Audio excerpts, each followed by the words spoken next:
Good morning student. हम पिछली class में डिस्कस कर रहे थे ऑयल प्रोड्यूसिंग क्रॉप, और ऑयल प्रोड्यूसिंग क्रॉप में भी बात कर रहे थे मस्टर्ड क्रॉप को। और मस्टर्ड क्रॉप में हमने डिस्कस कर लिया था कि कैसा मस्टर्ड क्रॉप में क्या क्या इसकी ब्रश का इसका क्या बोटनिकल नाम था, क्या इसका प्लांट था और क्या इसकी वैरायटी थी, कि ब्रश का कम्प्रेस्टिस की थी, ब्रश का झुंसा था, ब्रश का अलवा था। तो ये हम लोगों ने डिस्कस कर लिया था। अब हम इसके बात करेंगे इसके कल्टीवेशन की।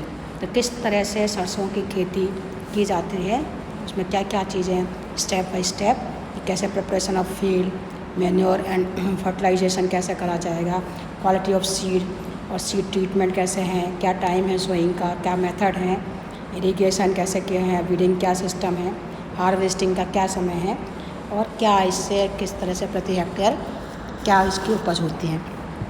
तो आज हम इस क्लास में इन सबको डिस्कस करेंगे। क्या डिस्कस करेंगे?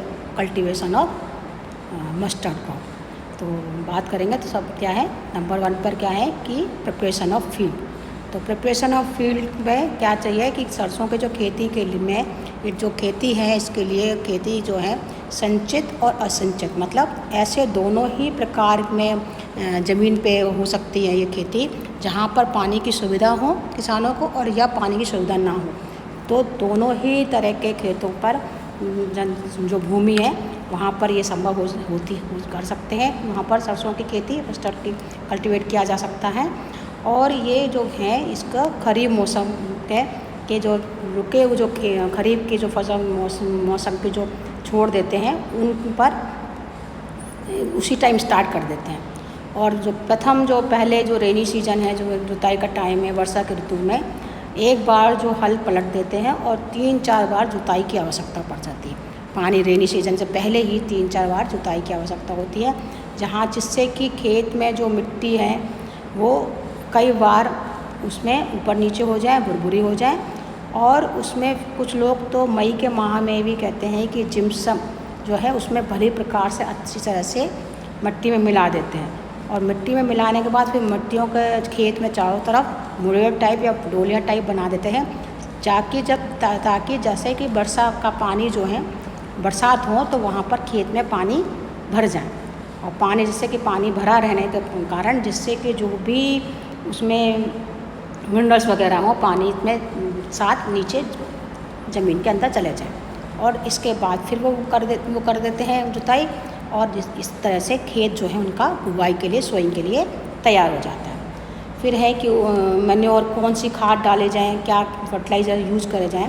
तो जैसे फसल जहाँ पर संचित फसल है, जहाँ पर पानी का इरिगेशन का सुविधा है, वहाँ पर जो है 8 to 10 टन पर जो है खड़ा हुआ जो है देसी खाद डाल देते हैं लोग किसान। और वो भी कम से कम सोइंग के 3 से 4 सप्ताह पूर्व जो है वो इसमें देसी खाद का मिलाते हैं सोइंग के पे।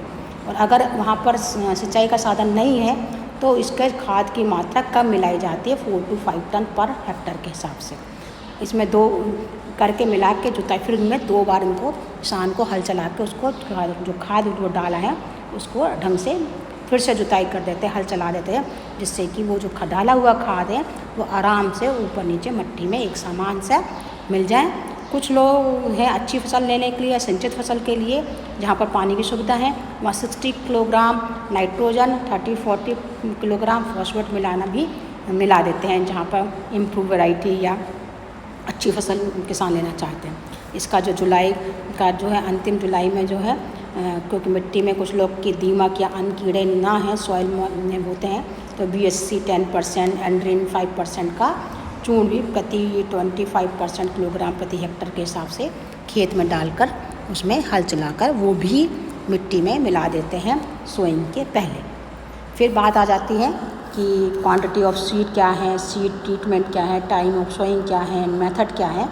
तो इसके लिए जो शुष्क क्षेत्र में बुवाई करने के लिए प्रति हेक्टर 4 to 5 किलोग्राम संचित क्षेत्र में और 2.5 किलोग्राम जो है असिंचित से 2 किलोग्राम जो है बीज प्राप्त होता है। और पहले सोइंग के टाइम जो सीड हैं या बीज हैं उनको मैंकोजेब 2.5 ग्राम प्रति किलो के हिसाब से सीड ट्रीटमेंट भी किया जाता है, जिससे कि सीड ब्लोन कोई डिजीज़ है, अगर सीड के संग में कोई डिजीज़ है वो ना चली जाए क्रॉप के अंदर। उसके संग में कोई जब वो जर्मिनेट करे, जब फसल उगे तो उसके संग में कोई डिजीज़ या कोई बीमारी ना खेत में लग जाए। इसी साथ जो अनसिंचित क्षेत्र है जहाँ पर पानी की सुविधा नहीं है, वहाँ सरसों की बुआई जो है 15 सितंबर से 15 अक्टूबर तक, और जो सिंचित क्षेत्र में अक्टूबर से के अंत तक अवश्य कर देते हैं, किसान लोगों को कर देनी चाहिए। और जिससे कि अगर लेट सोइंग होती है तो उसमें जो उनकी जो फसल में काफ़ी अच्छी मात्रा में फसल का जो उत्पादन नहीं होता है, काफ़ी किसान को नुकसान उठाना पड़ता है। इसलिए लेट सोइंग में किसान को नहीं करनी चाहिए, टाइम से करना सोइंग कर दें। और जब सोइंग करने के टाइम में जो एक रो है एक रो के बीच में जो है दूरी जो है किसान रखता है कि 10 सेंटीमीटर, कतार के बीच के कतार में 30 सेंटीमीटर, और पौधे के बीच के पौधे को दो पौधों के बीच में जो है 10 सेंटीमीटर की दूरी को किसान इसमें रख सकता है सेंटीमीटर सोइंग में। बीच बीच में किसान को इसमें संचित क्षेत्र में जो है 35 to 40 दिन में इसमें जो ब्रीडिंग है करने चाहिए, और दूसरी सिंचाई में 7 to 80 डेज़ में इनको सिंचाई करनी चाहिए। पौधों की अगर संख्या ज़्यादा अधिक है तो 20 से 25 दिन में इनको बार बार ब्रीडिंग है, फीड वगैरह लग जाते हैं, तो इनके बीच बीच में ब्रीडिंग वगैरह किसानों को बीच बीच में इनको हटाते रहना चाहिए।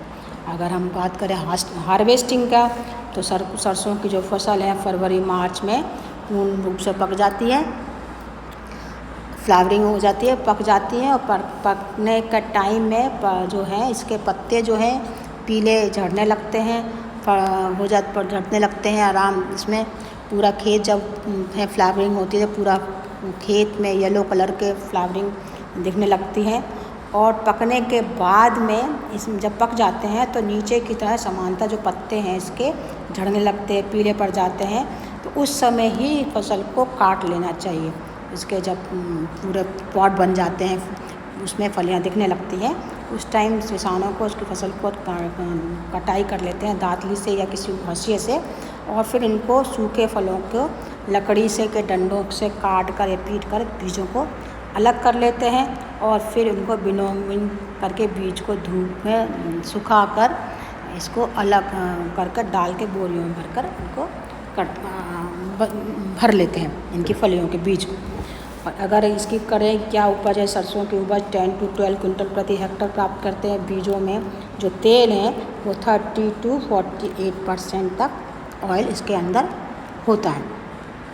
तो ये तो बात हो गई है इसकी।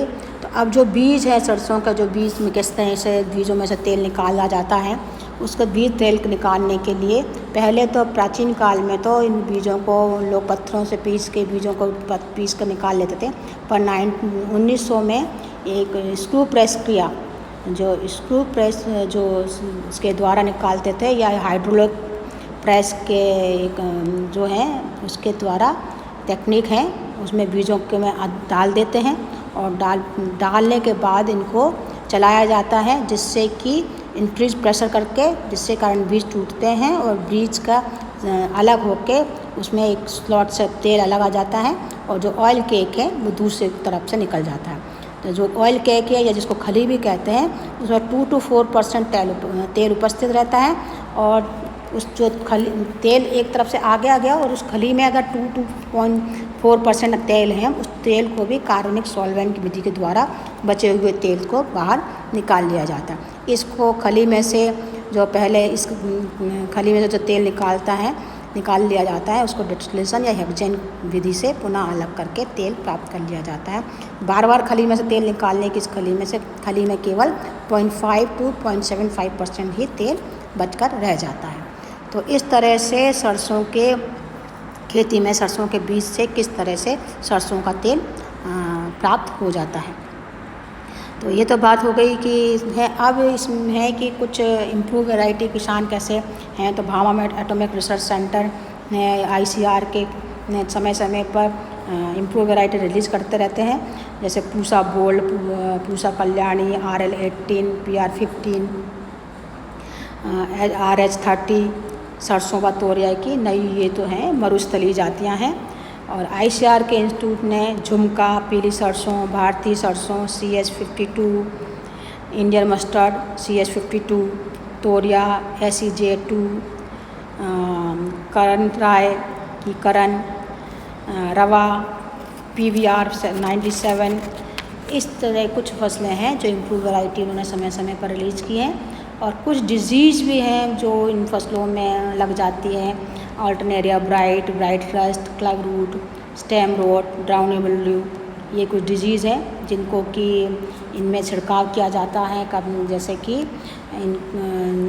ये कुछ ऐसे डिजीज लगा BHC या पैराथियान या मेलाथियाल नामक की दवाइयों का इस पर स्प्रे कर दिया जाता है, किसान स्प्रे करते हैं, जिससे कि इनको किसान को जो लगने वाली फसलों पे जो डिजीज़ हैं वो ना लगे और अच्छी उपज किसान को मिले।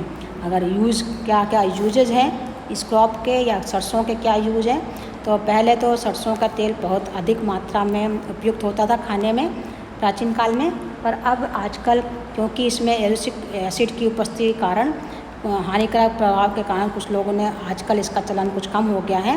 पर गाँव वगैरह में, गाँव में या विलेज में, हिंदुस्तान के इंडिया के विलेज में आज भी ये है सब्जी पकाने के लिए प्रयोग में लिया जाता है और रोशनी करने में, दिया वगैरह जलाने के काम में का कुछ लोग इसके डैंड्रफ हटाने के काम में या कुछ बीमारियों में जो है उसमें मालिश वगैरह करने के लिए यूज़ करते हैं। इसमें चमड़े का जो है उद्योग है उसमें ये तेल इसमें करते हैं, कुछ रेपसीड सरसों का तेल को लुब्रिकेंट बनाने में, उद्योग में लुब्रिकेंट बनाने में प्रयोग लाते हैं। इसका उपयोग को जो है एज ए प्रिजर्वेटिव, अचार वगैरह बनाने में एज ए प्रिजर्वेटिव के रूप में काम लाते हैं। कुछ आयुर्वेदिक मेडिसिन बनाने में भी सरसों के ऑयल का उपयोग किया जाता है।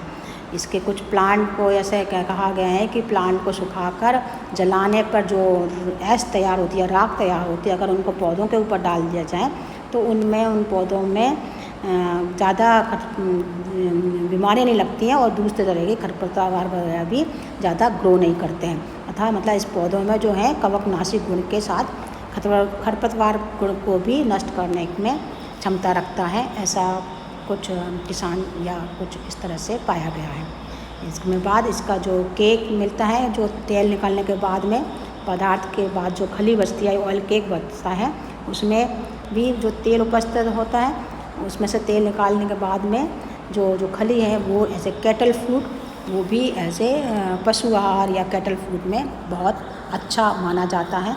तो इस तरह से सरसों की crop as a oil crop and as a cattle food में भी काफ़ी इसका यूज़ है। तो ओके बच्चों, हम अगले क्लास में अगली क्रॉप पर डिस्कस करेंगे। Thank you very much.